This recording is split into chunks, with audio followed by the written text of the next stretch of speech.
These hidden narratives, drawn from fragmented sources that blend fact with moralistic bias,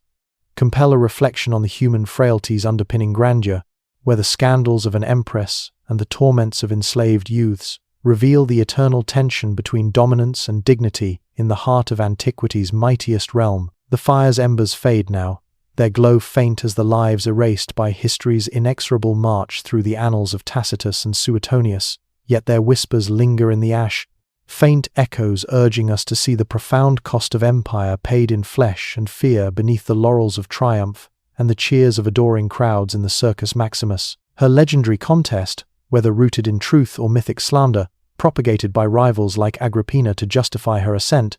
mirrors the boy's enforced endurance, both trapped in a world that exalted power over humanity, reducing individuals to instruments of gratification in a patriarchal order that commodified vulnerability. Messalina's tale and the Delicati's suffering are threads in Rome's intricate tapestry,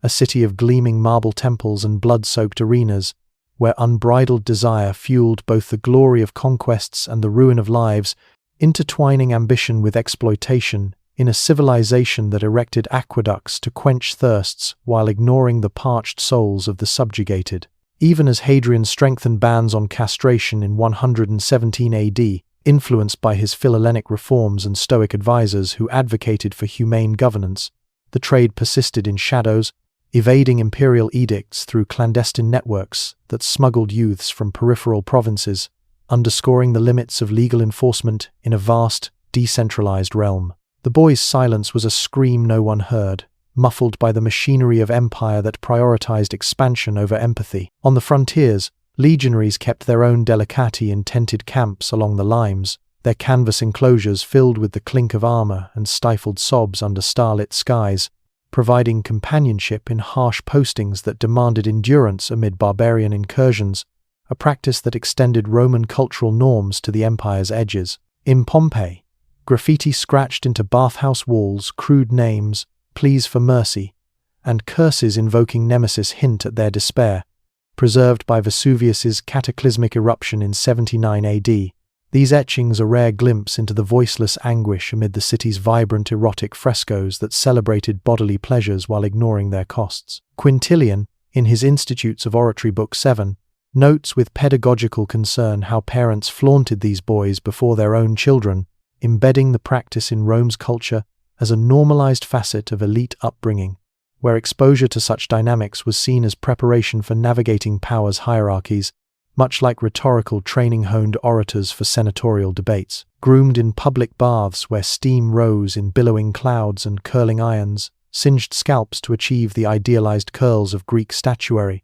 they learned to suppress flinches, internalizing obedience through regimens that blended physical refinement with psychological conditioning. Knowing rebellion brought lashes that tore skin like cloth, administered in household courtyards to exemplify discipline. Slaves from Claudius's British campaigns, their hair matted with the mud of fog-shrouded marshes, were sold in markets like the Sciepta Julia, where buyers prodded flesh like livestock at auctions, assessing limbs and features with the detachment of traders in the Forum Boreum. This was routine, an ingrained aspect of Roman elite culture where moral edicts clashed with entrenched practices, fostering a duality critiqued in satirical works like those of Persius, who decried the corruption seeping from the top. Laws shifted under Domitian, who ruled with an iron fist from 81 to 96 AD,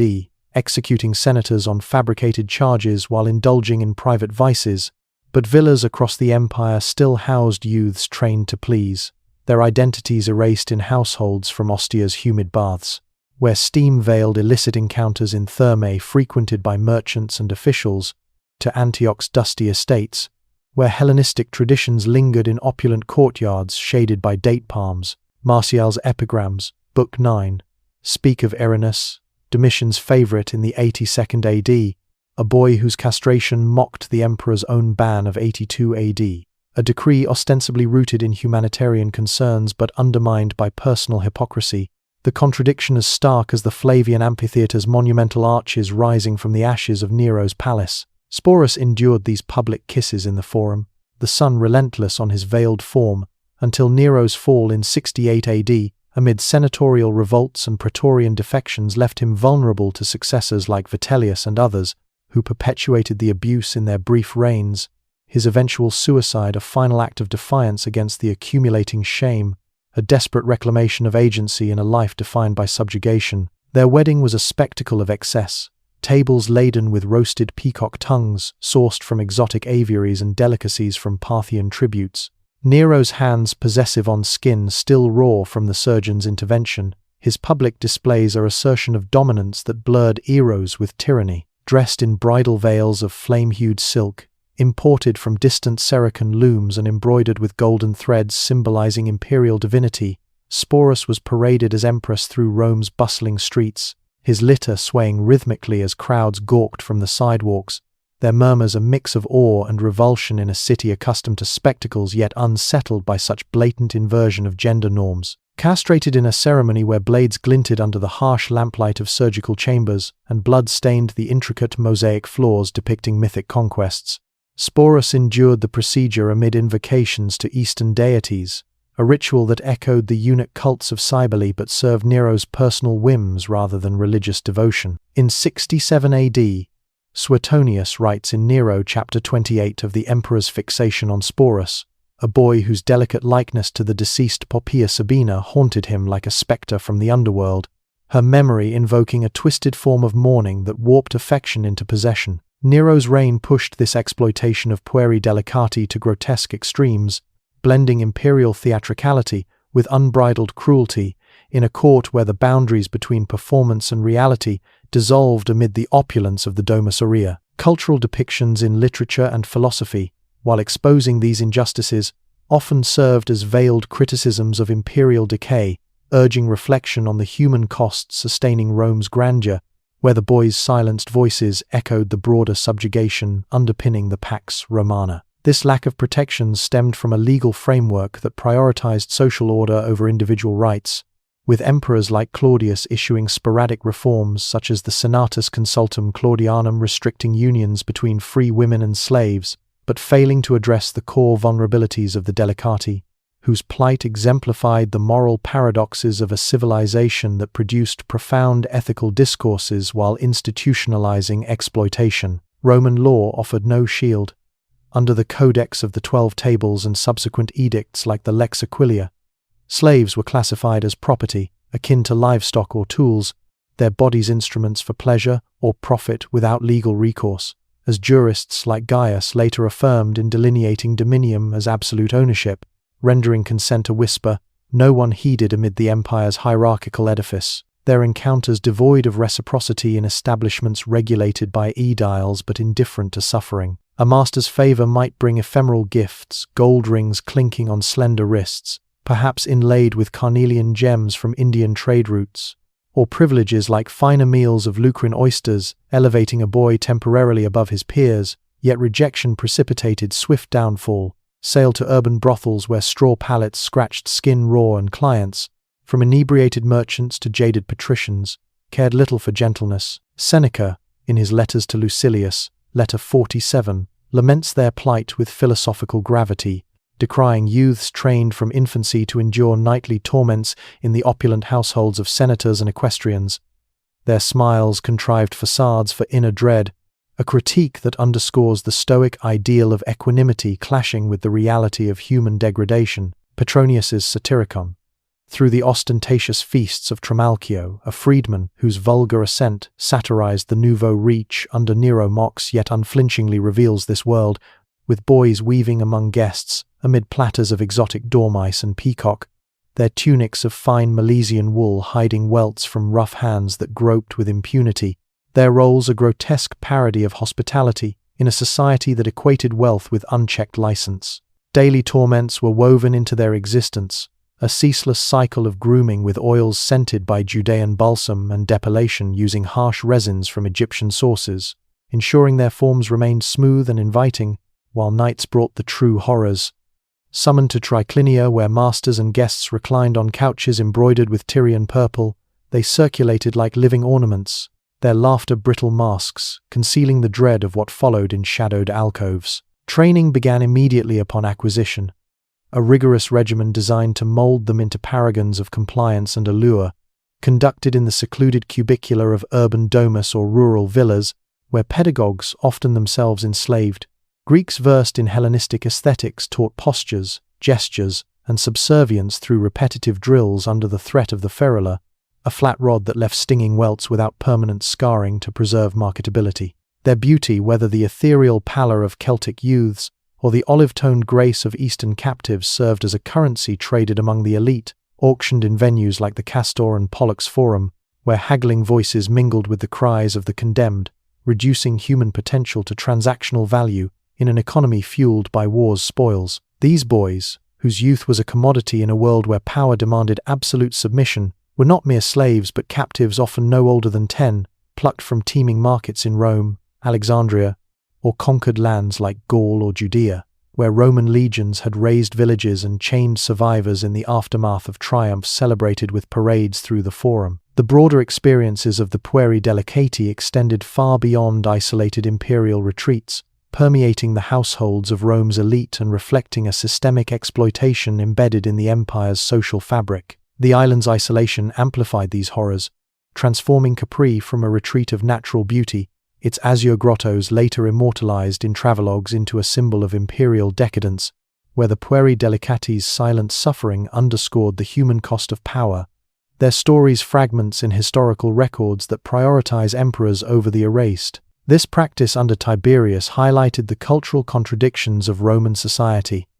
where public laws like the Lex Petronia of the 1st century AD began restricting owners' rights to arbitrarily kill slaves, yet private indulgences persisted unchecked among the elite, fostering a moral duality critiqued by contemporaries like Philo of Alexandria in his philosophical tracts. Knowing that defiance invited the lash flogging with the flagellum, a whip of knotted cords that lacerated flesh in public displays to deter others, or banishment to the infernal mines of Mons Metallorum in Illyricum, where convicts extracted copper and gold under collapsing tunnels that crushed bones and spirits alike, they navigated existence on a knife's edge, their youth commodified in an empire built on conquest's human spoils. The boys' fear was a constant, an undercurrent as relentless as the sea's tide, eyes darting with hypervigilance honed by uncertainty, hands trembling as they poured Falernian wine from silver ewers into goblets for Tiberius and his select guests, senators summoned for consultations or sycophants currying favor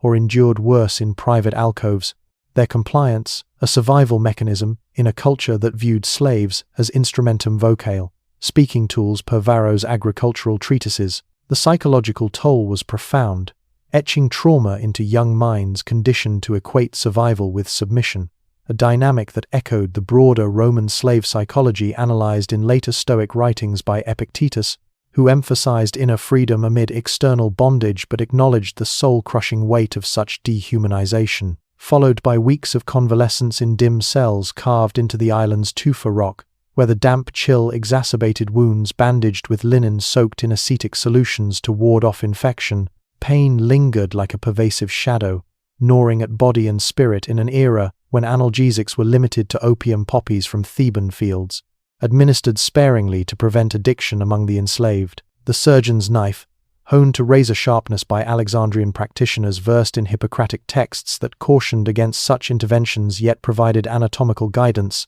inflicted a cold, irreversible violation. The boys restrained cries muffled in dimly lit chambers to avoid disturbing the villa's serene facade. Castration was a commonplace brutality among these youths, a procedure rooted in ancient Near Eastern customs such as the eunuch attendants in Persian palaces, documented by Herodotus, but adopted in Rome to perpetuate an idealized, prepubescent aesthetic influenced by Greek paiderastia, where mentors groomed eromenoi in gymnasia for both intellectual and physical bonds, though Roman adaptations often devolved into exploitation devoid of pedagogical pretense. This seclusion on Capri, lasting until Tiberius's death in 37 AD, stemmed from his growing paranoia after the fall of Sejanus in 31 AD, the praetorian prefect, whose attempted coup exposed the fragility of imperial trust, prompting the emperor to withdraw and rule through edicts dispatched via the cursus publicus, leaving the island a microcosm of autocratic excess detached from the empire's administrative burdens. Their movements were choreographed with precision to please a man whose whims were absolute law, enforced by a retinue of lictors and informers who reported directly to the emperor, perpetuating a climate of surveillance that mirrored the delatore system plaguing Rome.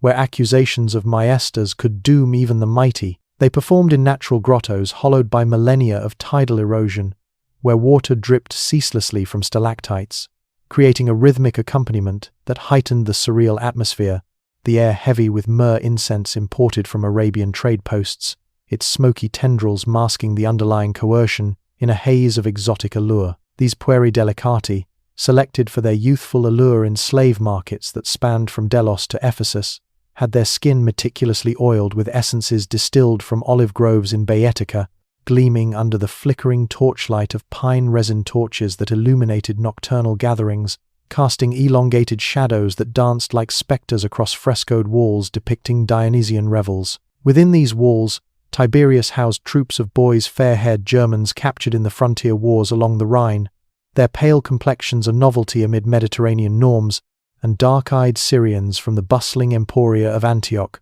where caravan routes converged with spices and silks from the Orient. His villa, perched precariously where gulls wheeled in endless circles and salt spray stung the skin like the barbs of whispered accusations, was an architectural marvel of terraced gardens irrigated by cisterns capturing rainwater,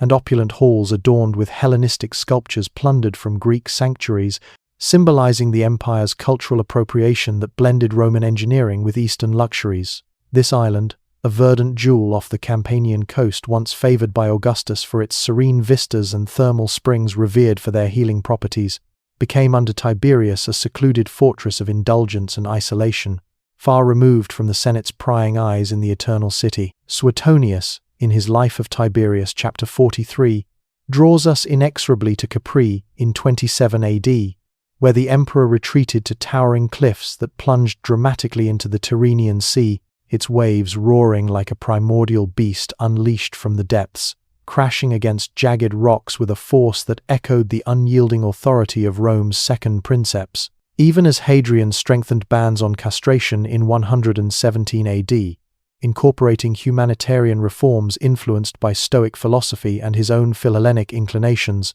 the trade persisted in shadows, evading edicts through black market networks that spanned from Ephesus's slave emporia to Carthage's harbors, underscoring the empire's enduring contradictions between legal ideals and societal realities. On the frontiers, legionaries kept their own intented camps along the Danube, the clink of armor mingling with stifled sobs under canvas roofs, their presence a morale booster in harsh postings that demanded loyalty amid barbarian threats. In Pompeii, preserved by Vesuvius's ash in 79 AD, graffiti scratched into bathhouse walls phallic symbols and crude pleas alongside names like Felix or curses, invoking Venus hint at their despair, fragmented voices echoing from the Lupernaria where Delicati sometimes ended, their scrawls a rare testament to silenced lives amid the city's vibrant frescoes of erotic banquets. Quintilian, in his Institutes of Oratory Book 7, notes with disapproval how parents flaunted these boys before their own children,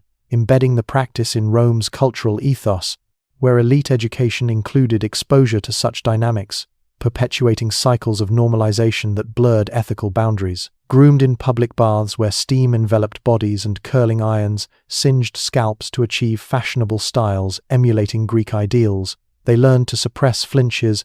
their training a regimen of endurance that mirrored the discipline of gladiators in Ludi, knowing rebellion brought lashes that tore skin like cloth, administered in household atria under the gaze of ancestral imagines. This was routine, a normalized undercurrent in a society where slaves from Claudius's British campaigns, their hair matted with the mud of Thames marshes, captured in raids that subdued tribes like the Iceni, were sold in markets like the Sciapta Julia, where auctioneers hawked human lots alongside exotic beasts for the games. Laws shifted under later emperors, but villas across the empire, from the humid baths of Ostia, where steam rose in Thermae frequented by merchants and magistrates, to the dusty estates of Antioch, where Hellenistic influences lingered in symposia, still sheltered youths trained to please, their identities erased in households that spanned the Mediterranean, integrating exploitation into the fabric of daily Roman life. Domitian, ruling from 81 to 96 AD with a paranoia that saw senators executed on whims, housed such youths in his Alban villa, where vineyards stretched under Latium's sun, their presence a private indulgence amid public austerity. campaigns that promoted traditional virtues while hypocrisy festered in imperial retreats. Martial's epigrams, Book 9, speak of Arinus, Domitian's favorite in the 82nd AD, a boy whose castration mocked the emperor's own edict of 82 AD banning the practice, a contradiction as stark as the Flavian amphitheatre's grandeur, built on the site of Nero's excesses. Sporus endured this charade until Nero's fall in 68 AD, when the Praetorians abandoned him amid senatorial revolts, leaving the boy to the mercies of successors like Galba and Vitellius, who continued the abuse before his suicide, a final act of defiance against the accumulating shame. His death, a whisper lost in the tumult of the Year of the Four Emperors, where civil war ravaged the provinces and emptied the treasury. The wedding was a spectacle of excess. Tables laden with roasted peacock tongues sourced from Indian aviaries and delicacies from Parthian caravans, Nero's hands possessive on skins still raw from surgery, his public kisses in the forum under the relentless sun, a display of dominance that blurred imperial authority with personal obsession. Dressed in bridal veils of flame-colored silk, Sporus was paraded as Empress through Rome's streets in a litter swaying with the rhythm of bearers' steps, crowds gawking from the sidewalks as trumpets blared, their bronze notes piercing the air like accusations. Castrated in a ceremony where blades glinted under lamplight and blood stained the mosaic floors of the Domus Aurea, Nero's sprawling palace of golden halls and artificial lakes, Sporus endured the violation amid chants invoking Cybele, the Phrygian goddess whose eunuch priests embodied ritual emasculation, a cultural import that sanitized the act under religious veneer. In 67 AD, Suetonius writes in Nero chapter 28 of the emperor's fixation on Sporus, a boy whose delicate features bore an uncanny likeness to his deceased wife Poppaea Sabina, her memory haunting him like the shades in Virgil's underworld, evoking a perverse resurrection through substitution. Nero's reign, ascending in 54 AD after Claudius's suspicious death attributed by some to Agrippina's poisoned mushrooms, a dish laced with toxins from Colchian sources, pushed the exploitation of Pueri Delicati to grotesque extremes, blending theatricality with tyranny in a court where art and atrocity intertwined. This legal framework, while permitting manumission for the fortunate, entrenched exploitation, drawing critiques from later jurists like Gaius, who catalogued slavery's dehumanizing aspects in his institutes, highlighting the moral contradictions at Rome's core. There encounters transactional voids in Rome's vice districts like the Subura. Roman law offered no shield. Slaves were chattels under the 12 Tables' ancient edicts, their bodies tools for pleasure or profit, subject to the paterfamilias's jus vitae nascisque right of life and death extended to imperial households, where consent was a whisper no one heeded, drowned out by the empire's roar of conquest and consumption. A master's favor might bring fleeting gifts, gold rings clinking on slender wrists, perhaps engraved with protective amulets invoking Hermes, or silken garments from Coan looms, elevating a boy temporarily to favored status amid the villa's hierarchies. Yet rejection meant swift demotion, sale to urban brothels where straw pallets scratched skin-raw clients. From drunken merchants to jaded senators, cared little for gentleness. Seneca, in his letters to Lucilius, letter 47, laments their plight with stoic eloquence, decrying youths trained to endure nightly torments in households across the empire, their smiles masks for profound dread, crafted through regimens of grooming and instruction that suppressed natural instincts for survival's sake. These scenes, infused with Petronius's arbiter elegantiarum wit under Nero's court, exposed the hypocrisy of elite morality,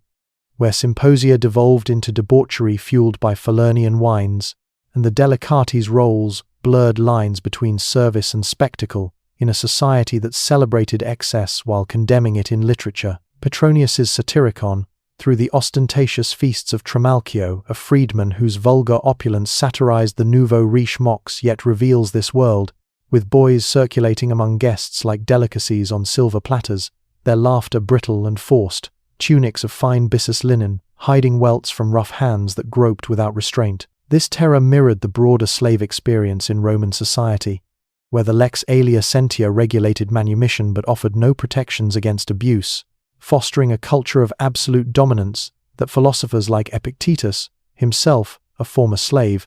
later critiqued as antithetical to human dignity. Knowing that defiance could summon the lash strips of leather, embedded with bone shards that tore skin in disciplinary spectacles, reminiscent of military decimations or banishment to the sulphurous mines of Sardinia or the lead pits of Hispania, where rocks crushed bones under ceaseless toil and life expectancy dwindled to mere months. They complied with brittle resignation. The boys' fear was a constant companion, a visceral dread that sharpened their senses like the edge of a gladius forged in Norican steel, eyes darting in perpetual vigilance, hands trembling as they poured wine from ornate craters into goblets for leering guests,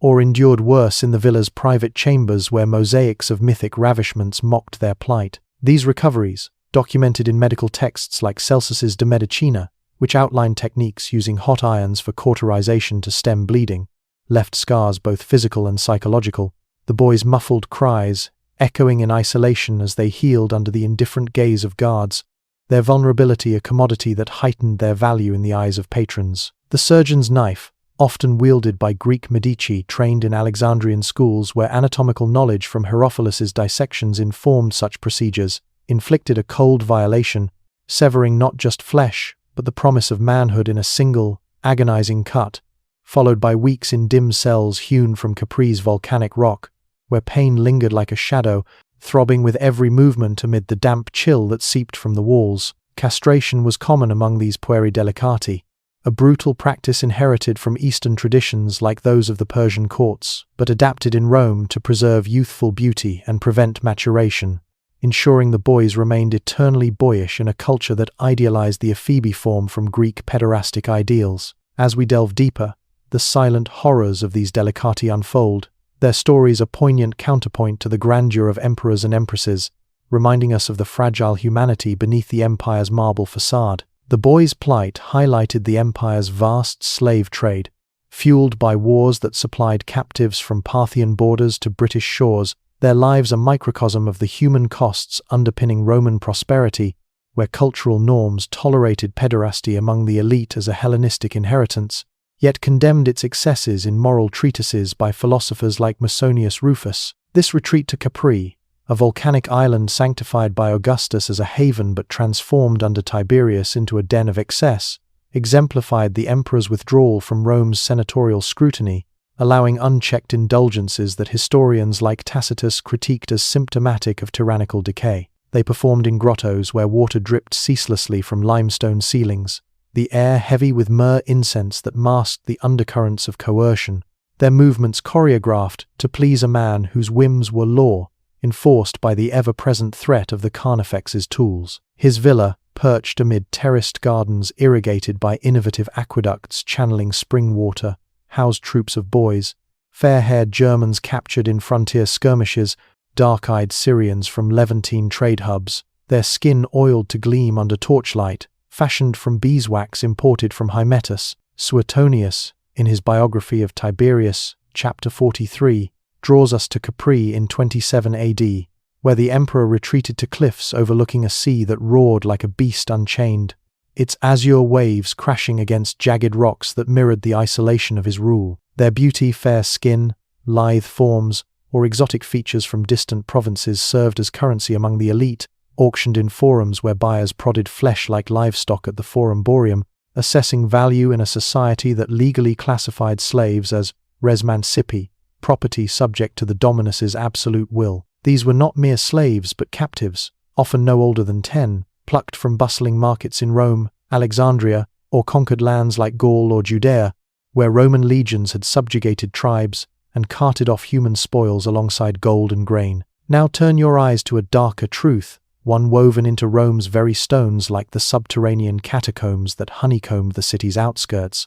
harboring the dead and the forgotten, the lives of the Pueri Delicati, boys whose youth was a commodity traded in the shadows of power, their existence a stark emblem of the empire's commodification of vulnerability. Claudius, in the aftermath, remarried Agrippina the Younger, whose calculated ascent would reshape the dynasty, adopting her son Nero and sidelining Britannicus, a maneuver that underscored the relentless cycle of imperial succession driven by alliances and eliminations. Yet, the act could never fully extinguish her shadow.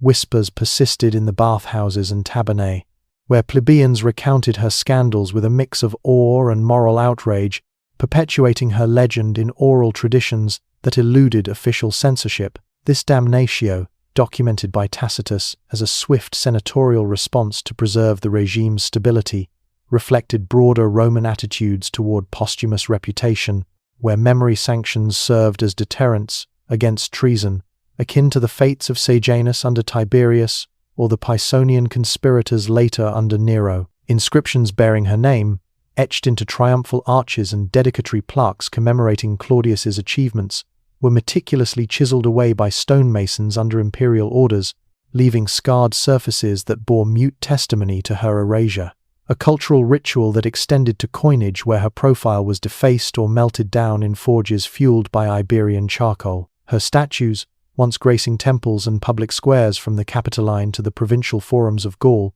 were toppled with resounding crashes that echoed through empty plazas, their marble forms shattered into fragments, carted away like debris from a conquered city, symbolizing the impermanence of favor in autocratic rule. The Senate, convening in haste amid the forum's colonnades where statues of past consuls stood as silent witnesses to Rome's turbulent history, decreed damnatio memoriae, a formal condemnation that sought to obliterate Messalina's presence from the collective memory, a practice rooted in republican traditions, but amplified under the emperors to erase threats to dynastic legitimacy. This indifference extended to the executions of Silius and other conspirators, dispatched without trial in the Praetorian camp, their deaths a grim purge that stabilized the regime but amplified fears among the aristocracy. The cultural ramifications of such events reinforced Roman values of fides, loyalty, and severity, where betrayal in the imperial family warranted swift retribution to preserve the Pax Romana. Claudius, dining later in the Palace Triclinium amid platters of roasted fowl and imported delicacies, asked after her with a voice devoid of warmth, as if grief had carved him hollow. His inquiry met with the news of her demise, prompting a stoic continuation of his meal, a reaction Tacitus attributes to either shock or deliberate indifference, underscoring the emotional detachment fostered by years of survival in a treacherous court. She faltered, unable to summon the resolve for self-inflicted death, until a tribune's sword wielded by an officer like Titius Proculus or from the Praetorian cohort struck swiftly, her blood soaking the earth in a vivid crimson that stained the manicured lawns, symbolizing the violent undercurrents beneath Rome's veneer of civilization. In a desperate bid for mercy, Messalina had earlier attempted to intercept Claudius's return, dispatching the children in a cart along the road, their innocent pleas a heart-rending appeal that Narcissus deftly deflected, ensuring the emperor's resolve hardened against her. Tacitus captures her hesitation with poignant detail, tears streaming down her face, the blade trembling in her grasp as she knelt on the dew-kissed grass, cold beneath her knees, her mind perhaps flashing to her children Octavia and Britannicus, whose futures hung in the balance of this catastrophe. Domitia, her mother, whose own life had navigated the perils of Julio-Claudian politics through multiple marriages and alliances, pressed a dagger into her hands, urging suicide as the honorable Roman exit, a tradition extolled in Stoic philosophy and exemplified by figures like Cato the Younger, who chose death over dishonor. She fled to the gardens of Lucullus, a sprawling estate on the Pincian Hill once owned by the legendary general Lucius Licinius Lucullus, famed for introducing cherries from Pontus and hosting extravagant banquets that symbolized Roman conquest's luxuries, its paths lined with cypresses that swayed like mourners in the autumn wind, their resinous scent mingling with the distant murmur of the Tiber. Silius, described by Tacitus as the handsomest of Roman youth, faced arrest without resistance, his earlier divorce from Junia Silanus, forced by Messalina to clear the path for their union, highlighting the Empress's coercive sway, a practice not uncommon in Roman elite circles where divorce was a legal formality expedited by mutual consent or imperial decree to realign alliances. There, amid scattered goblets of Falernian wine and wilted flowers from the Bacchanal, they uncovered imperial treasures, jewels from Parthian tributes and heirlooms from the Julio-Claudian vaults, gifts from Messalina that evidenced her complicity in the affair. This conspiracy, rooted in 48 AD, amid growing dissatisfaction with Claudius's reliance on freedmen, echoed earlier republican coups like Catiline's, where personal ambitions masked as reforms threatened the state. The confrontation erupted into chaos as Praetorians' elite guards clad in segmented armor, Their loyalty, secured through donatives doubled upon Claudius's accession, stormed Silius's home on the Calian Hill, a opulent residence adorned with frescoes of mythic triumphs. Historical accounts from Tacitus in Annals Book 11 emphasize Claudius's initial hesitation, his affection for Messalina clashing with the damning evidence presented by Narcissus, who detailed the mock wedding and the underlying plot to overthrow him, with Silius positioned as a potential usurper leveraging his consular prestige and Messalina's influence over the Praetorians. The emperor returned under cover of night, his carriage jolting over the uneven roads paved with basalt stones that had borne legions to distant conquests, his face a mask of betrayal etched in the dim glow of lantern light, the lines of shock deepening the furrows of his age and ailments. His chariot wheels churned the dust of the Via Ostiensis, a well-engineered road flanked by tombs of the illustrious dead, their marble facades a somber reminder of mortality amid the empire's ceaseless ambitions, as he raced to warn the emperor of the betrayal unfolding in his absence. With urgency propelling him, he rode to Ostia, the vital port where Claudius oversaw the unloading of Alexandrian grain fleets, massive vessels whose holds brimmed with wheat to feed Rome's million inhabitants, averting famine and unrest in the volatile capital. Narcissus, ever vigilant as Claudius's trusted freedman whose instincts had navigated countless intrigues since his manumission from slavery, sensed the treason brewing like a storm gathering over the Apennines, its dark clouds threatening to engulf the imperial house. This mock union, attended by a select circle of accomplices whose loyalties teetered on the edge of betrayal, heightened the drama of her downfall, as whispers of the event inevitably seeped through the city's network of informants, setting in motion the inexorable machinery of retribution in a society where matrimonial bonds underpinned political stability. Messalina's veil, woven from gossamer silk threads spun in distant cone looms, fluttered as she laughed defiantly, her eyes bright with a defiance that masked the underlying peril, her actions a culmination of years navigating the precarious balance between empowerment and self-destruction in the imperial sphere. The ceremony was a bacchanal, evoking the frenzied festivals honoring Dionysus, where revelers lost themselves in wine and ecstasy to transcend societal bounds, a cultural echo of Greek mysteries adopted into Roman rituals to channel subversive energies. Guests, draped in grapevines harvested from Campanian vineyards, caroused amid the trill of flutes carved from reeds along the Tiber, their melodies weaving through the night like serpents in Eden. In Claudius's absence at Ostia, the bustling port where he inspected grain ships from Egyptian convoys,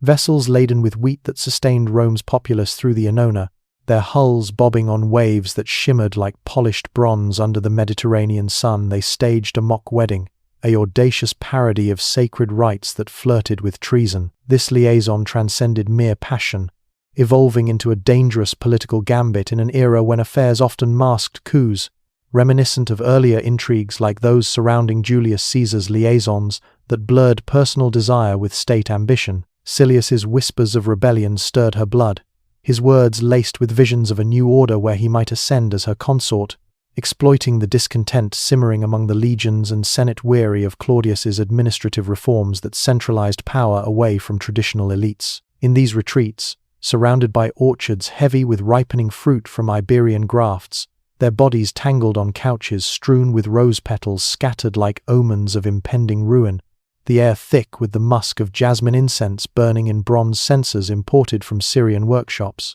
Tacitus describes their affair as a blaze ignited in the heart of Rome,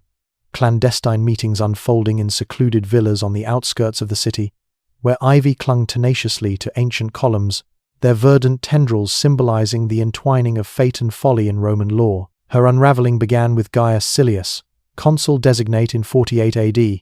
a man whose ambition matched his striking beauty features chiseled like the marble statues of Apollo in the Forum, his charisma drawing admirers in senatorial debates where oratory could sway empires. In this era of imperial outreach, where legions bridged the channel with engineering feats like pontoon bridges, the threads of trust between emperor and empress frayed under the weight of distance and desire, setting the stage for scandals that would echo through the annals of Tacitus and Suetonius. Culturally, the conquest integrated Celtic elements into Roman society, from the importation of British hunting dogs prized for their speed to the adoption of Druidic lore in philosophical circles, though Claudius banned Druidism as barbaric. For Messalina, this period of regency offered latitude for personal pursuits, her governance a blend of efficiency and excess that foreshadowed her unraveling, as the empire's expansion abroad paralleled the erosion of restraints at home. Provincial levies stripped farms of labor, exacerbating food shortages mitigated by annona distributions, while triumphal parades upon Claudius's return in 44 AD featuring chained captives like Caligula paraded through the Forum, bolstered public morale but masked the campaign's costs in lives and resources, with estimates of Roman casualties in the thousands amid ambushes in the Welsh hills. However, the domestic repercussions of such military expansions were profound. The drain on the aerarium militare, the military treasury funded by a 5% inheritance tax instituted by Augustus, burdened the elite, fostering resentments that simmered in bathhouse conversations and taberna debates. This delegation amplified Messalina's influence, allowing her to convene councils in the Palatine's audience halls, where mosaics of conquered nations underscored Roman supremacy, and to dispense favors that bound clients to her cause, mirroring Livia's earlier role under Augustus. His trust, a fragile thread stretched across the empire like the viae militares connecting legions to the heartland, reflected the Julio-Claudian reliance on familial delegates during absences, yet it exposed vulnerabilities in a system where empresses wielded de facto power through seals and edicts, often in concert with freedmen like Narcissus, who managed the imperial correspondence via the cursus publicus, a relay system of couriers ensuring swift communication across provinces. Back in Rome, Claudius left the capital's administration to Messalina's command, entrusting her with the oversight of grain supplies from Egyptian shipments docking at Ostia, judicial matters in the urban courts, and the delicate balance of senatorial loyalties through patronage and purges, who sought Roman aid against rivals such as Caratacus of the Catuvellauni. As catapults hurled stones across riverbanks and testudos, shield formations resembling tortoises advanced against arrow barrages, the campaign culminated in the capture of Camulodunum, modern Colchester, transformed into a colonia for retired veterans, its timber fortifications rising amid the smoke of raised oppida, hill forts that had stood as bastions of Celtic independence. The invasion, personally overseen by Claudius, who arrived with reinforcements and even war elephants imported from African provinces to awe the Britons into submission, stemmed from strategic imperatives, bolstering the emperor's prestige amid senatorial skepticism of his fitness. Avenging Julius Caesar's earlier incursions in 55 to 54 BC that had yielded tribute but no lasting control, and responding to pleas from exiled chieftains like Verica of the Atrebates, this expedition, numbering around 40,000 men including auxiliaries from Batavian and Thracian cohorts skilled in cavalry and archery, marked Rome's ambitious push to incorporate the mineral-rich island abundant in tin, lead, and gold into the empire's fold, securing trade routes and quelling the Druidic strongholds that harbored anti-Roman sentiments. His legions, comprising the 2 Augusta, 29 Hispana, 2014 Gemina, and 20 Valeria Victrix veteran units drawn from garrisons along the Rhine and Gaul slogged through treacherous marshes along the Thames estuary, their hobnailed boots sinking into the cloying mud that clung like the grip of defeated foes as they raised eagle standards under grey skies, heavy with perpetual drizzle, a far cry from the sun-baked campaigns of their Mediterranean forebears. Claudius, consumed by his quest for military acclaim in a dynasty where martial prowess often legitimized rule, turned his gaze to the conquest of Britain in 43 AD, a distant isle shrouded in mists and myths, where Celtic tribes resisted Roman encroachment with fierce guerrilla tactics honed in forested terrains. These familial vignettes humanize Messalina, portraying her not solely as a figure of notoriety, but as a guardian navigating the dual roles of empress and parent,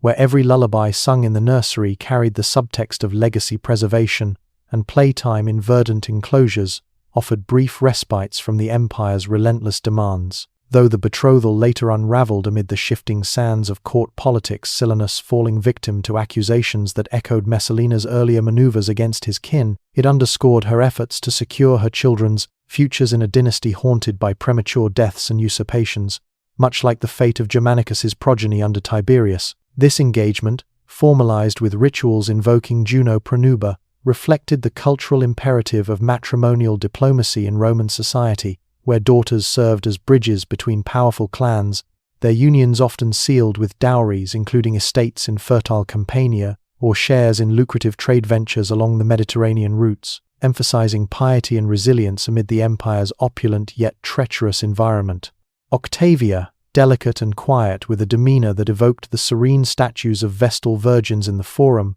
was betrothed to Lucius Junius Silanus in 41 AD, a match meticulously arranged by Messalina to bind her daughter to a noble line descending from the Republic's consular families, forging alliances that could bolster the Claudian regime against senatorial dissent. In elite Roman households, child-rearing blended affection with strategic indoctrination, as noble offspring were groomed from infancy to embody the virtues of their lineage. Pedagogues, often Greek slaves versed in philosophy and rhetoric, supervised lessons in atriums adorned with ancestral busts, while mothers like Messalina oversaw moral education, drawing from traditions outlined in texts like those of Plutarch. The air carried the heady scent of roses cultivated from Persian stock, their blooms a fragrant veil masking the whispers of intrigue that permeated the Palatine, where spies and informants lurked in alcoves, ever ready to exploit a child's innocence for political gain. Britannicus, inheriting his father's scholarly inclinations, spent his early years immersed in the palace gardens, chasing lizards that skittered across sun-warmed paths under laurel trees, sacred emblems of Apollo and victory, their leaves rustling like hushed conspiracies in the breeze. She was a protective mother who shielded her offspring from the court's venomous undercurrents, navigating the perils of palace life with a vigilance born from her own Julio-Claudian upbringing, where familial bonds often fractured under the weight of ambition. Yet Messalina was more than her scandals, a multifaceted figure whose legacy, though marred by accusations of excess, encompassed the profound responsibilities of motherhood in an imperial household, where children were both cherished heirs and vulnerable targets in the ceaseless games of succession. Yet, the emotional impact lingers. If true, the contest reveals a profound isolation at the pinnacle of power, where Messalina's actions might mask vulnerabilities in a marriage marred by age disparity and political pressures, her legend a cautionary echo of how desire, unchecked, could unravel empires. Historical debates among scholars, from antiquity to modern analyses, question the veracity of these anecdotes, suggesting they served as moral parables in a post-Julio-Claudian era under the Flavians, who sought to distance themselves from prior decadence by promoting austere virtues. Agrippina, sister to Caligula and future mother of Nero, maneuvered with calculated precision, her writings likely exaggerating Messalina's vices to pave her own path to influence, a tactic reminiscent of how earlier historians like Sallust vilified figures like Sempronia in the Catilinarian conspiracy to underscore moral decline. Tacitus, in Annals Book 11, cautions that such stories, while potentially grounded in her reckless nature evidenced by documented affairs that destabilized court alliances, were amplified by enemies, particularly Agrippina the Younger, whose memoirs, circulated among the elite, fueled Rome's insatiable gossip mills, transforming personal vendettas into historical indictments. The emotional toll on participants, imagined through the lens of survival in a patriarchal society, evokes a mix of defiance and desperation. For Sylla, defeat might mean diminished earnings in a trade reliant on notoriety, while for Messalina, the pursuit could stem from a deeper restlessness, a bid to assert agency in a world that confined her power to indirect channels. This account, preserved amid Pliny's catalogue of wonders, from the longevity of elephants to the migratory patterns of birds, positions her feat as a marvel of human physiology, yet it also reflects Roman cultural attitudes towards sexuality, where elite women were expected to embody chastity as pudicitia, a virtue enshrined in temples like that of Vesta, while prostitutes operated in a regulated sphere that funded imperial coffers through taxes imposed by earlier emperors. Messalina, the tale goes, claimed victory with 25 lovers, her body aching from the relentless exertion, her breath ragged as if she had run the course of the Appian Way, while muffled cheers echoed outside from unwitting spectators or perhaps accomplices, the crowd unaware that their Empress was the clandestine victor in this shadowy competition. The query was stark. Who could bed more men in a single day and night? A marathon of intimacy set against the backdrop of a city where public spectacles often blurred boundaries between entertainment and excess. In 48 AD, amid the height of her notoriety, Messalina allegedly challenged Sylla, a prostitute famed for her stamina, her reputation forged in the competitive underworld of Rome's Lupanaria, where women from diverse provinces like Thrace or Numidia vied for clients through endurance and allure to a contest of sexual endurance, a bizarre trial that encapsulated the era's fascination with extremes of human capability, much like the gladiatorial games that tested physical limits in the arena. Pliny the Elder, in his encyclopedic natural history book 10, chapter 83, elevates this narrative to the realm of legend, drawing parallels between human excesses and the natural world's curiosities, such as the mating habits of animals observed in Roman menageries, where exotic beasts from African savannas were displayed to awe the populace. These legends, perpetuated through literature and later artistic renditions, continue to evoke the precarious balance between power and desire in a civilization that exalted conquest yet grappled with its own indulgences. Messalina's alleged forays into this world, whether apocryphal or not, underscored the stark contrasts within the empire.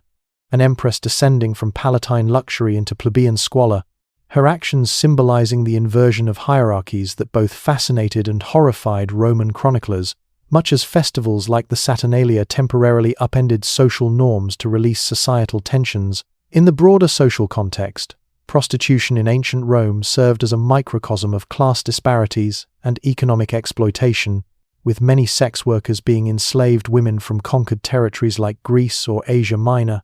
their bodies commodified in a market that intersected with slavery and urban poverty, fostering a vice economy in districts like the Subura, where survival often blurred lines between consent and coercion. This vivid depiction, while captivating, has been debated by scholars as hyperbolic satire aimed at critiquing imperial decadence rather than factual reportage, with Tacitus himself cautioning that such stories, though grounded in her reckless nature, were likely embellished by enemies to justify her downfall and the erasure of her memory through damnatio memoriae, a process that chiseled her name from inscriptions and toppled her statues across the empire. She returned at dawn, her limbs heavy and coal-smudged from the soot of cheap lamps fueled by rancid olive oil, yet Juvenal claimed she was unfulfilled, her purse jingling with the night's earnings, bronze asses and silver denarii, tossed by clients ranging from weary labourers to clandestine patricians seeking thrills beyond their villas. Her cloak,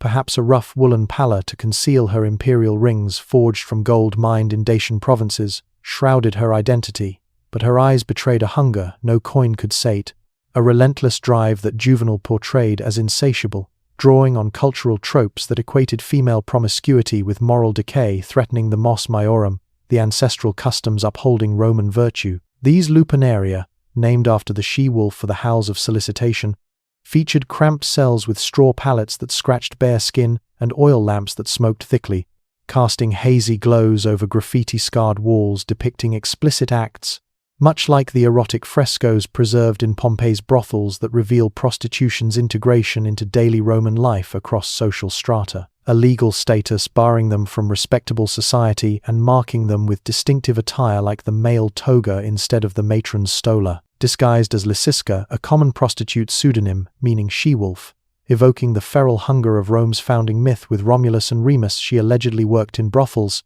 establishments that dotted the Subura's labyrinthine streets,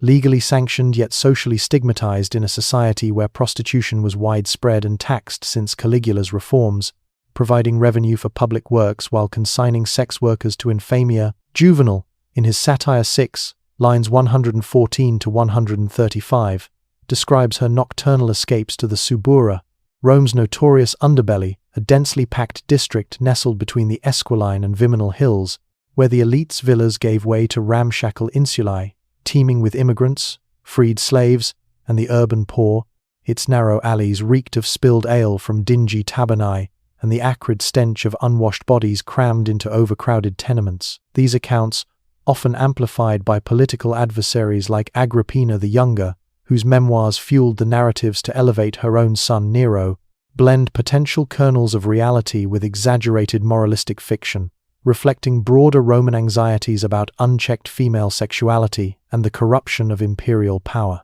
The tales of Messalina's appetites burn brightest in Rome's memory, though their truth remains tangled in the webs of satire and slander woven by historians and poets who wrote under subsequent regimes eager to vilify the Julio-Claudian excesses. As the sun set over the Tiber, casting long shadows across the Forum's temples dedicated to Concordia and Vesta, symbols of harmony and hearth, ironically mocked by these events, the empire's undercurrents of fear deepened, a silent testament to the human costs woven into the fabric of autocratic rule. Culturally, such rivalries among women reflected the limited spheres of power available to them, confined to domestic intrigue and alliances, contrasting with male domains of military command and legislation, yet equally lethal in their execution. Messalina's hand in this affair solidified her reputation as a manipulator of fates,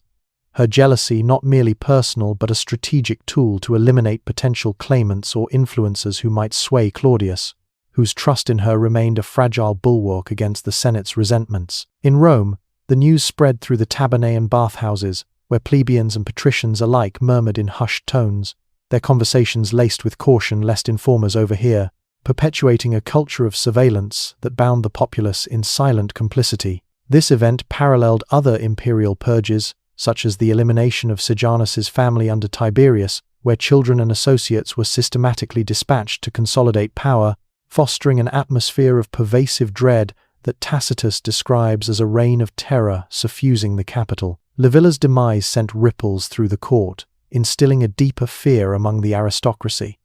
where even the closest kin to former emperors could vanish into the empire's fringes, their names erased from public monuments in acts of informal damnatio. The exile's culmination came swiftly. By 42 AD, Messalina pressed for her rival's end, dispatching agents to ensure Starvation's work was complete, or perhaps administering a fatal dose disguised as mercy, as was common in such cases, to evade accusations of murder. Emotional accounts from surviving fragments suggest Livilla's pleas for mercy, scrawled on papyrus smuggled in amphorae, conveyed not just physical torment but profound isolation, her mind haunted by memories of palace banquets laden with Lucrine oysters and Campanian wines, now replaced by the ceaseless cry of seabirds wheeling overhead. Livilla's suffering, amplified by rumors of Messalina's personal vendetta, perhaps fueled by whispers of Livilla's past favoritism under Caligula, who had briefly restored her from Tiberius's earlier exile,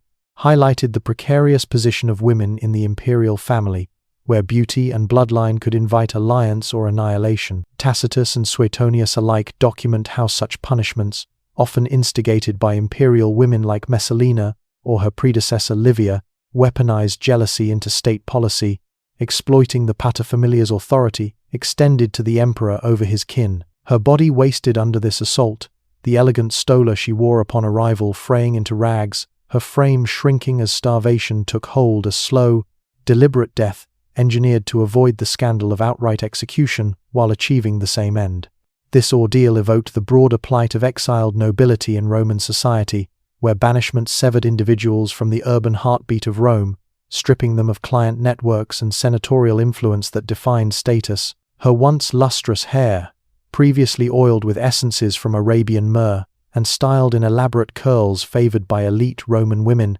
became matted and dull, clinging to a scalp irritated by the unrelenting sun that beat down without mercy, blistering skin accustomed to the shaded porticos of the Palatine. Livilla's letters, smuggled by loyal slaves who risked their own lives, navigating clandestine networks of sympathetic fishermen and couriers along the Italian coastline, spoke of gnawing hunger and piercing cold, her rations meager portions of barley gruel and brackish water that barely sustained life. The wind howled incessantly, carrying the salty tang of the sea mixed with the acrid scent of sulfur from nearby thermal vents, a constant auditory assault that amplified the solitude, driving many exiles to despair as recorded in historical accounts of similar fates under Tiberius. Pandateria, known today as Ventotene, was a speck of volcanic rock devoid of fertile soil or freshwater sources, its landscape a harsh mosaic of scrubby vegetation and jagged cliffs that plunged into churning waves, offering no respite from the elements.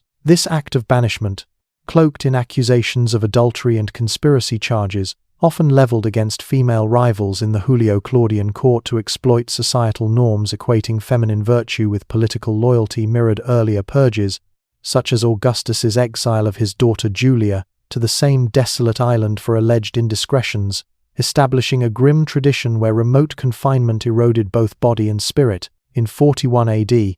mere months after Claudius's ascension, Messalina orchestrated Livilla's exile to Pandateria, a barren isle off the Campanian coast, its rocky shores lashed by relentless winds from the Tyrrhenian Sea, where isolation served as a prelude to oblivion for imperial outcasts. Livilla, born around 18 AD to Germanicus and Agrippina the Elder, embodied the dynasty's storied allure, her lineage evoking the heroic campaigns of her father against the Germanic tribes. Yet her proximity to power made her a perpetual threat in the eyes of those who guarded the throne. Cassius Dio, in his Roman history book 60, records Messalina's jealousy particularly toward Julia Livilla, Caligula's sister whose beauty rivaled her own. Her features a harmonious blend of Julio-Claudian elegance that drew admiring glances in the court's assemblies, where women vied for prominence, through adornments of gold, fibulae and pearl necklaces sourced from the Indian Ocean trade routes. This episode highlights the intersection of art and authority in Roman culture, where actors, despite their low social status, barred from citizenship and often branded with infamia, held sway over public emotions, making them both assets and liabilities in the games of influence that defined the imperial court. Their encounters unfolded in shadows, the candlelight from beeswax tapers catching the sheen of sweat on skin, the actor's compliance, a reluctant performance born of sheer necessity in a society where freedmen and slaves alike navigated the whims of the powerful. She summoned him to her opulent chambers, where the air was scented with rosewater distilled from Persian blooms, and silk curtains imported from distant Serica muffled their voices, creating an intimate sanctuary amid the palace's vast expanse. Her demands were laced with implicit threats: comply or face exile to barren outposts like the Cyclades Islands, or worse, the gladiatorial arenas, where disgraced performers fought for survival. Suetonius, in his Life of Claudius, chapter 26, tells of her pursuit of Mnester, a Greek actor whose performances in the theatre of Pompey drew rapturous gasps from audiences, his movements fluid as the waters of the Aegean, embodying the tragic heroes of Euripides with a grace that captivated the masses. Messalina's influence extended into the private chambers of the powerful, her maneuvers a blend of seduction and coercion that exploited the vulnerabilities of Rome's elite. In an era when personal scandals could unravel public careers, this purge echoed other imperial eliminations, such as Tiberius's trials on Capri or Caligula's arbitrary executions, where accusations of Mnester's treason against the state served as versatile weapons to eliminate rivals, often based on Delatores informants' testimonies that rewarded betrayal with imperial favor. The onlookers' murmurs rose like a tide, their sandals scuffing the dust-choked pavement as they dispersed, a palpable fear settling over Rome like a fog rolling in from the Tiber's marshes, stifling dissent and reinforcing the regime's grip. The man's cries rang out at dawn, piercing the early morning hush over the forum, his blood staining the Gemonian stairs, a grim staircase descending from the Capitoline hill where traitors' bodies were displayed as macabre warnings, their limbs contorted in final agony amid the gathering crowds. Tacitus recounts the scene with chilling precision. Claudius, roused from sleep by the freedmen's insistent whispers in the dead of night, his face ashen in the flickering light of a single lamp fueled by olive oil from Iberian groves, ordering Silanus's execution without the formality of a trial, bypassing the Senate's traditional oversight in a display of autocratic haste. When Silanus rebuffed her advances, perhaps sensing the lethal undercurrents in her overtures, the way a sailor detects a storm brewing on the horizon, she spun a tale of treason, her voice low and urgent in Narcissa's ear, weaving fabrications that painted him as a conspirator plotting against the emperor's life. In 42 AD, her gaze fell on Appius Junius Silanus, a senator of noble birth whose lineage traced back to the Republic's stalwart defenders, whom she had arranged to wed her mother Domitia Lepida, in a calculated bid to intertwine familial ties with senatorial influence. This initial adaptation not only fortified her position but also reflected broader shifts in imperial governance, where freedmen increasingly filled voids left by a distrustful emperor wary of senatorial plots, blending efficiency with the risks of corruption that would later fuel historical critiques. Tacitus, in Annals Book 11, describes her as a force of unbridled ambition, her mind as sharp as the daggers hidden in senators' cloaks during tense assemblies, a intellect that allowed her to exploit the power vacuum by consolidating influence in Claudius's early reign, when his focus on administrative reforms like census expansions left domestic machinations to trusted allies. These former slaves, risen to power through unyielding wit and loyalty, in an empire where manumission could elevate the astute to influential heights, as evidenced by the roles of figures like Callistus under Caligula became her indispensable tools, drafting edicts that shaped provincial policies and weaving accusations to secure her place against potential threats. She learned to navigate the court's treacherous currents, adapting swiftly by aligning with Claudius's freedmen, men like Narcissus, whose cunning eyes missed nothing in the intricate web of palace intrigue, and Pallas, whose wealth, amassed through administrative acumen, surpassed that of many senators, challenging the traditional hierarchies of Roman society. Messalina moved through it with a predator's grace. Her silken stola dyed in hues of saffron from crocus fields in Cilicia, brushing against frescoes of Venus and Adonis, mythological lovers whose tragic tale mirrored the perils of passion in power's grip. Her laughter rang bright yet edged with calculation, a tool honed in her formative years to disarm while discerning motives. The imperial palace was a world of stark contrasts, where marble halls gleamed under the steady torchlight, reflecting off polished surfaces imported from Greek quarries, but the air carried insidious whispers of betrayal, borne on drafts from hidden passages used by spies and informants. Her youth, contrasting with Claudius's seasoned but frail demeanor, positioned her as a symbol of renewal amid the dynasty's battered legacy, yet it also invited scrutiny in a society where empresses like Livia had wielded power through subtlety and longevity. This unexpected ascension, bypassing traditional senatorial deliberation, underscored the Guard's pivotal influence in imperial transitions, a force that could stabilize or destabilize the Principate depending on their loyalties and bribes. Messalina, barely 21 and thrust into the epicenter of this upheaval, became Empress, her presence emerging as a flame in a court of shadows, illuminating alliances while casting long doubts over rivals. There, senators, their faces pale under the wavering lamplight of oil-fed braziers, acclaimed him to avert the wrath of the mob gathering in the forum, their chants for stability echoing through the streets like a tide threatening to overwhelm the fragile order. These elite soldiers, sworn to protect the emperor, but often kingmakers in their own right, as seen in their role elevating Tiberius, after Augustus's death hailed him emperor, dragging him forth to the Senate house under the cover of darkness. In the ensuing turmoil, the Praetorian Guard, their armor clanking ominously in the night as they scoured the palace halls, found Claudius cowering behind a heavy curtain embroidered with scenes of imperial triumphs, his breath shallow with terror, his body trembling from the lifelong ailments that had marked him as an unlikely survivor. This act, orchestrated by disillusioned senators and Praetorian officers weary of Caligula's extravagances, such as declaring himself a god and squandering treasuries on spectacles like mock sea battles on artificial lakes, created a sudden power vacuum, plunging Rome into a precarious interregnum where rival factions vied for control, reminiscent of the instability following Julius Caesar's murder nearly a century earlier. That same year, 41 AD, Caligula met his end in a surge of pent-up fury that had simmered through his tyrannical reign, his body torn by daggers in a dimly lit palace corridor on the Palatine, where the echoes of his final gasps mingled with the frantic shouts of conspirators. The stone floor grew slick with his blood, pooling under the sputtering light of torches mounted in iron sconces, their flames flickering like the empire's uncertain future amid the chaos of assassination. These early years evoked the idealized Roman familia, yet were laced with tension, as the birth of a male heir intensified rivalries among freedmen and senators vying for influence, foreshadowing the power struggles that would define Claudius's reign.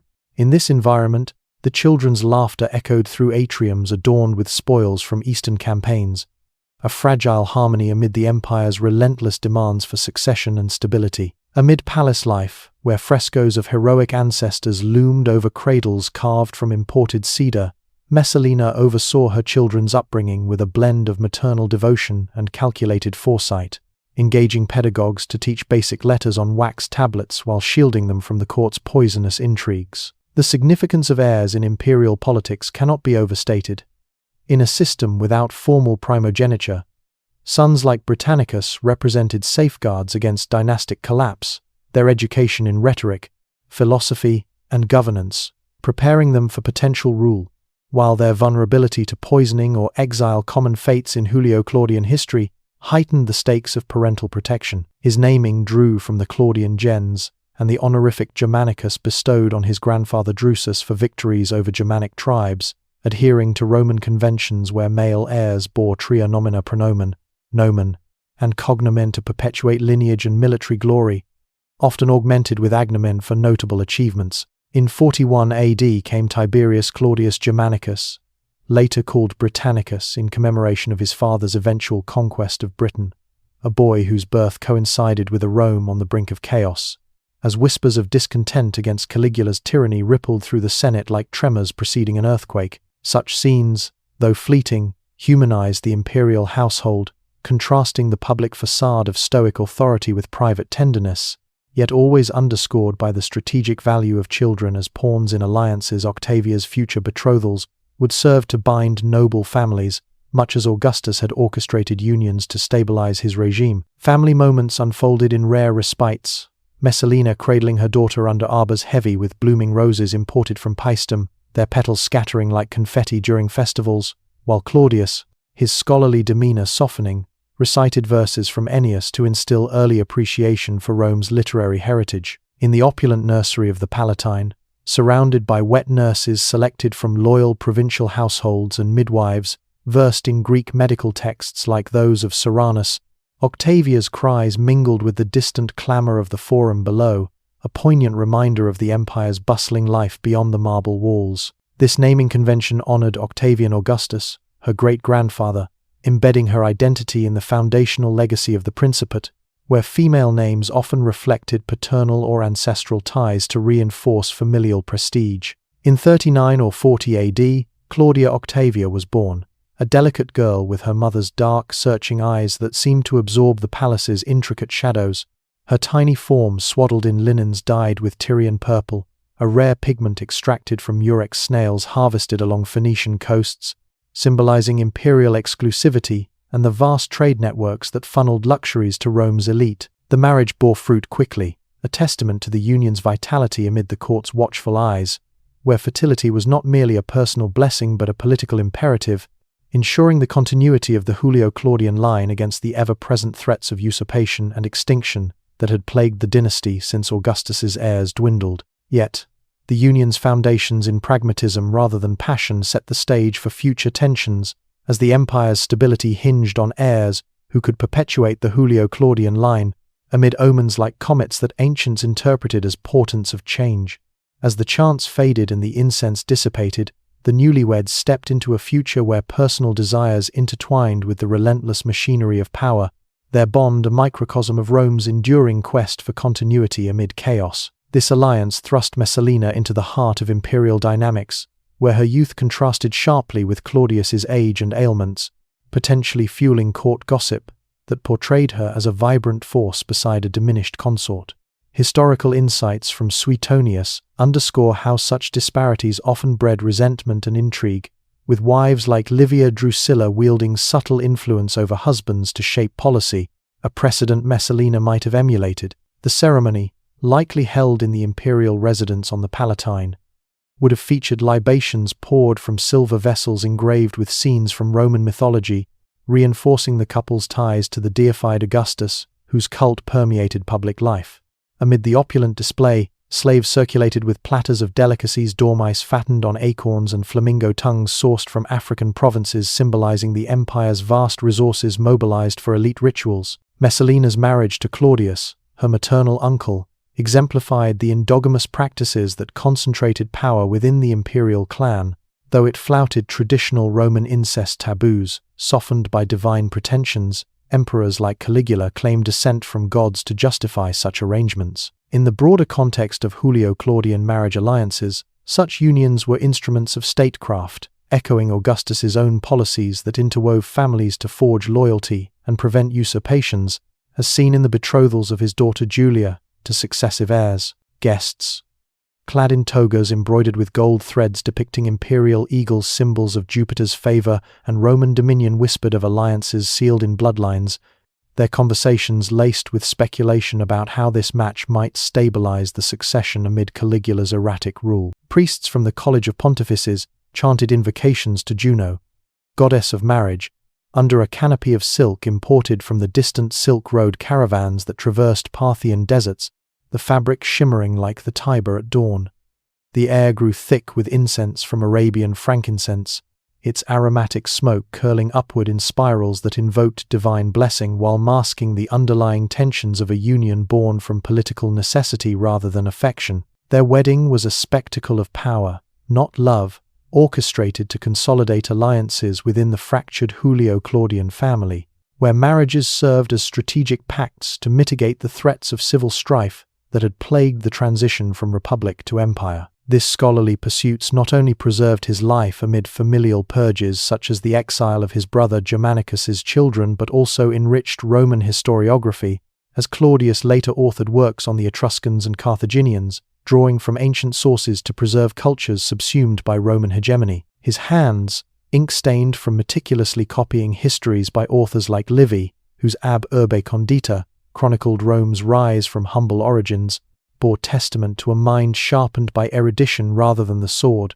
while his kin plotted in gilded chambers adorned with spoils from Egyptian conquests, their ambitions weaving webs that ensnared emperors and senators alike. Claudius, born in 10 BC to Drusus, the celebrated general whose campaigns in Germania expanded Rome's frontiers, and Antonia Minor, daughter of Mark Antony and Octavia, had survived the Julio-Claudian intrigues by burying himself in scholarship, retreating into the quiet sanctuaries of libraries where scrolls of Etruscan history and Carthaginian annals offered solace from the court's venomous whispers. Yet, these very imperfections had shielded him, rendering him innocuous in the eyes of suspicious emperors like Tiberius and Caligula, who purged potential rivals with ruthless efficiency. By 38 AD, at perhaps 18, Messalina was bound to Claudius, a man of 48 whose physical frailties, his pronounced limp from a childhood affliction, his stammer that twisted words into hesitant echoes, the droop of his mouth that lent an air of perpetual vulnerability made him a figure of mockery among the elite,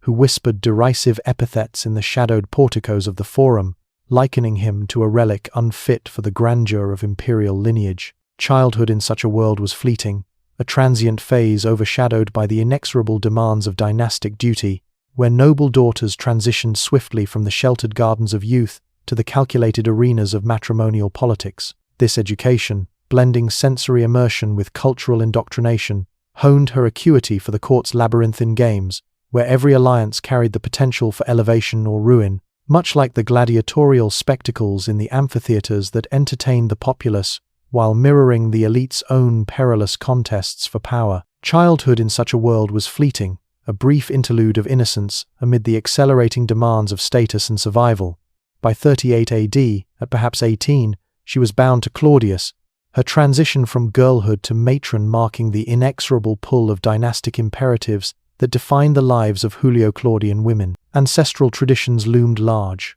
with household Leraria shrines honoring the family's genius and penates, where daily offerings of incense reinforced piety and continuity, instilling in Messalina a reverence for lineage that intertwined personal fate with the Republic's enduring ethos. Even as the Principate evolved under Tiberius and Caligula, in elite Roman society, education for noble girls emphasized not just literacy in Latin and Greek through scrolls of Virgil's Aeneid or Homer's epics, but also the arts of household management, weaving, and diplomacy, preparing them to influence from behind the scenes in a patriarchal order where women like her grandmother Antonia Minor had shaped imperial policy through counsel and kinship. Or she would have listened to her mother's hushed conversations with senators' wives, their voices sharp with the politics of marriage and alliance, discussing betrothals that could forge senatorial coalitions or secure provincial governorships. She might have traced her fingers along frescoes of nymphs dancing with satyrs in woodland groves,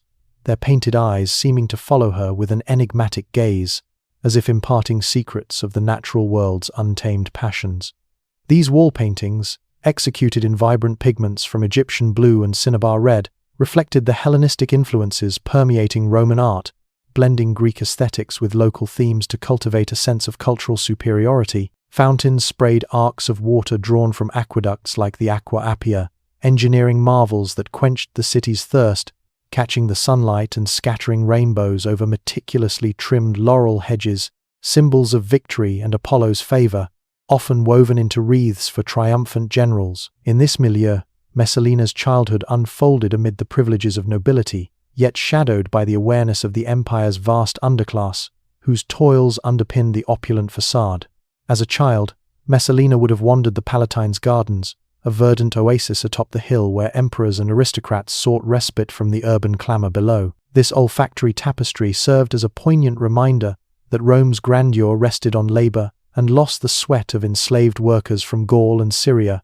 who quarried marble for temples, and the sacrifices of legions stationed along the Rhine, whose victories ensured the flow of tribute that adorned elite households. The Tiber's breeze, carrying upstream from the river's winding path through the Forum Boreum, wafted scents of baked bread from the Subura's communal ovens, where bakers labored through the night to feed the masses during the Annona distributions, and the faint decay of fish hauled from its muddy banks by fishermen whose nets captured the bounty of Ostia's ports. These floors, cool underfoot despite the midday blaze, narrated tales of mythological ecstasy, subtly indoctrinating the young with ideals of divine favor and mortal ambition. Slaves moved silently through the corridors, their trays laden with ripe figs plucked from orchards in the Campania and goblets of Falernian wine, its deep crimson hue evoking the bloodlines that sustained the empire. Their bare feet whispered over intricate mosaics depicting gods in eternal revelry, Jupiter hurling thunderbolts,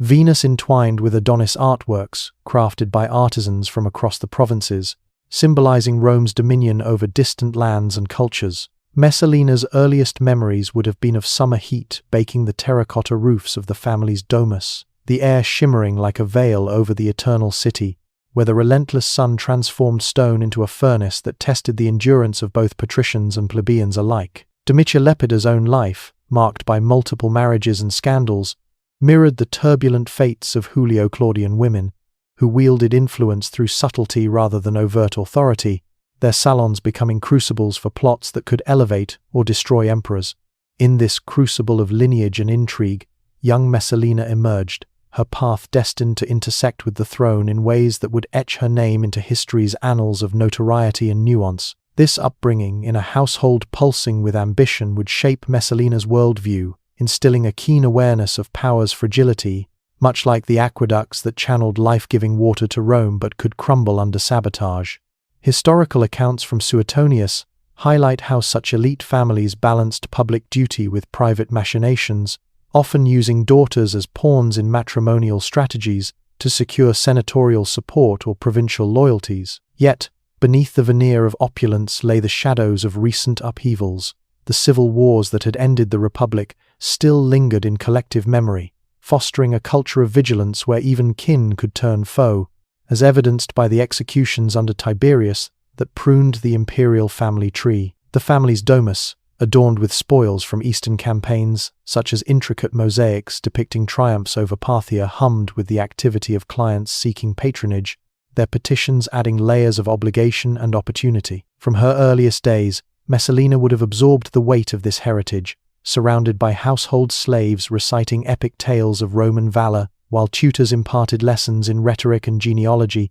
essential for noble women navigating a world where marriage served as a tool of statecraft. In this environment, political intrigues simmered like the geothermal springs of Baiae, where alliances were negotiated in steam-filled baths and betrayals whispered amid the lapping waves of the Tyrrhenian Sea. Domitia's bloodline traced back to Augustus himself through her aunt Antonia Major, embedding Messalina in the intricate web of Julio-Claudian connections that defined imperial politics, a dynasty forged from Julius Caesar's adoption of Octavian, blending patrician prestige with ruthless pragmatism. Her mother, Domitia Lepida the Younger, was a daughter of the elite, sister to Nero's father Gnaeus Domitius Ahenobarbus and cousin to Caligula, whose laughter echoed through the Palatine's halls before his madness consumed them, transforming familial gatherings into arenas of suspicion and terror. These imagines, crafted from beeswax and displayed during funerary processions, served as constant reminders of the Valerian clan's storied legacy, including consuls and generals who had expanded Rome's dominion across the Mediterranean. Her father, Marcus Valerius Messala Barbatus, a consul whose ancestors had carved their names into the Republic's triumphs from the Punic Wars to the subjugation of Gaul, held court in a domus on the Aventine Hill, where wax masks of forebears stared from alcoves, their eyes hollow yet commanding, as if silently judging the living for their fidelity to ancestral glory. Valeria Messalina was born around 20 AD into a family where ambition and lineage intertwined like the ivy creeping up Rome's ancient walls, their tendrils binding the past to the present in an unbreakable grip. The tension builds like the anticipation before a gladiatorial bout, hooking us with the promise of unveiling scandals that toppled reputations and reshaped dynasties. In the palace alcove, your breath catches as Messalina's cloak disappears into the night, a harbinger of the dramas to come, where ambition clashes with vulnerability in the eternal city. Their plight evokes comparisons to other ancient societies, like the eunuchs of Persian courts or the ephebes of Greek symposia, but Rome's scale amplified the exploitation, integrating it into household norms where pedagogues educated freeborn children while enslaved youths served darker purposes. As we embark on this narrative, let curiosity be our guide, surprising us with revelations that humanize the historical figures often reduced to caricatures. The Delicati, meanwhile, highlight the empire's underbelly, a slave trade that spanned the Mediterranean, with markets in Delos or Ephesus auctioning human cargo alongside exotic animals for the games. The Empress's story unfolds against this backdrop of innovation and injustice, where the Forum Romanum buzzed with orators invoking republican virtues even as autocracy deepened. Her actions, whether driven by personal desire or political necessity, reflect the limited avenues for female power in a male-dominated hierarchy, where women like Livia or Agrippina maneuvered through marriage and motherhood. Messalina's era saw engineering feats like Claudius's aqueducts, the Aqua Claudia and Annio Novus, channeling water across valleys on arches that still stand as testaments to Roman ingenuity, yet these projects were funded by taxes that burdened the provinces, fueling resentments that simmered like the volcanic soils of Vesuvius. Unbeknownst to contemporaries, that eruption loomed decades hence. The city's population swelled with immigrants and slaves, creating a vibrant yet volatile society where festivals like the Saturnalia inverted social hierarchies temporarily, allowing glimpses of equality amid pervasive inequality. In expanding our gaze, consider the broader cultural tapestry. Rome in the mid-1st century AD was a melting pot of influences, from Etruscan rituals lingering in funerary practices to Hellenistic philosophies debated in academies, where Stoics like Seneca would later decry the very excesses we explore. These historians, writing under subsequent emperors like Nero or the Flavians, navigated their own political perils, their accounts shaped by the need to critique without courting execution, much like the servants who overheard secrets in the palace shadows. But to witness the raw humanity beneath the myths, to feel the pulse of a world where power was a blade, sharp and unforgiving, wielded in Senate debates that could exile rivals, or in private chambers where alliances were forged in intimacy. The sources, Tacitus in his Annals, with their incisive prose dissecting imperial corruption, Suetonius in his Lives of the Caesars, blending anecdote with analysis, Cassius Dio's Roman History, offering a Greek perspective on Roman decadence, Juvenal's biting satires, exaggerating vice for rhetorical effect, and Pliny the Elder's Natural History, cataloguing wonders and scandals alike, offer us fragments pieced together here not to judge with modern sensibilities. Yet, beyond her personal saga, we delve into the silent horrors endured by the male concubines, the plebeian Delicati youths, whose suffering was as commonplace as the bread baked in the Subura's ovens, a staple distributed during grain doles to avert riots among the urban poor. These boys, often captives from provincial wars, embodied the empire's commodification of human life, their fates intertwined with the whims of the powerful in a society where slavery underpinned every triumph. We will unravel the life of Valeria Messalina, Empress of Rome, whose name became a byword for excess in the annals of Tacitus and the satires of Juvenal, her reputation amplified through centuries of moralistic retellings that often obscured the complexities of her agency in a patriarchal world. It pulses with the perfume of opulent villas on the Esquiline Hill, where frescoes depicted mythical banquets, and the dread of those who walked the empire's edges conquered peoples from Britannia to Judea, whose labors built the Colosseum's precursors and fueled the legion's endless marches. This is no dry recounting from dusty scrolls preserved in the libraries of Alexandria or the imperial archives, but a story alive with the grit of the streets, where plebeians haggled in markets overflowing with spices from India and silks from China. Gather closer now.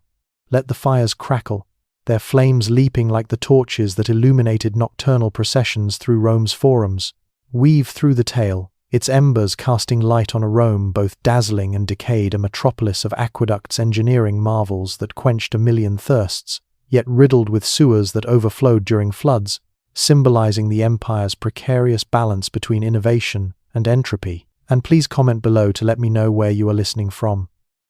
I find it incredible that we are exploring these ancient stories together from different parts of the world, connected across time and space by our shared curiosity about the past. Whether you are in the bustling streets of modern Rome, the quiet libraries of Oxford, or the sun-drenched coasts of California, our collective fascination bridges millennia, reminding us that history is not a relic but a living dialogue. Before diving into these forgotten stories of survival and suffering, if you enjoy learning about the hidden truths of history, those veiled narratives that reveal the human frailty behind the grandeur of empires, consider hitting that like button and subscribing for more content like this. It supports the exploration of antiquity's shadowed corners, where the voices of the marginalized echo through time. In this era, under the rule of Claudius, the fourth emperor of the Julio-Claudian line, the palace is a hive of ambition and betrayal, where alliances shift like the sands of the Circus Maximus during chariot races. The air is thick with the aroma of incense from distant Arabia,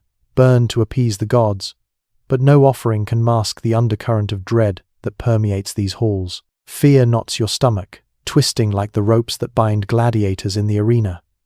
One misstep, one overheard secret, and the Praetorians' blades forged in the armories of the empire and sharpened to a lethal edge will find you before the sun breaches the Palatine Hill, painting the sky in hues of crimson and gold. Her eyes gleam with a reckless fire that could burn the empire to ash, her steps light but purposeful as she vanishes into the labyrinthine streets below. The heat clings to your skin even in the pre-dawn chill, a lingering warmth from the hypercaust floors that heat the palace like the breath of Vulcan's forge. Your pulse races, thundering in your ears like the beat of war drums from distant campaigns. You are a mere servant, invisible to the nobles whose lives you sustain with your silent labor. Yet, you are close enough to catch whispers of scandal, fragments of conversations that could seal fates or ignite rebellions. Tonight, it is Valeria Messalina, the Empress herself, slipping out under a hooded cloak woven from the finest Egyptian linen. Beyond the silk curtains, which sway like spectres in the draught from open colonnades, come murmurs of laughter, gasps, and the clink of goblets fashioned from imported glass and gold. These are the sounds of a world you are forbidden to fully enter, a realm of privilege and peril, where the elite indulge in pleasures that could topple dynasties. It is 48 AD, deep in the night, and you find yourself crouched in a shadowed alcove of the imperial palace on the Palatine Hill, your back pressed against the cool, veined marble that has borne witness to generations of emperors and their intrigues. The rough weave of your tunic catches on the jagged stone, a reminder of your lowly station amid the opulence that surrounds you. You wake to the clatter of hooves on cobblestones, the sound echoing through the narrow corridors of ancient Rome like a distant thunder rolling over the 7 hills. The air hangs heavy with the scent of smouldering olive oil lamps, their flickering flames casting elongated shadows that dance across the walls like restless spirits. Mingled with it is the faint rot of the Tiber River snaking through Rome's heart, its waters carrying the whispers of the city's secrets downstream.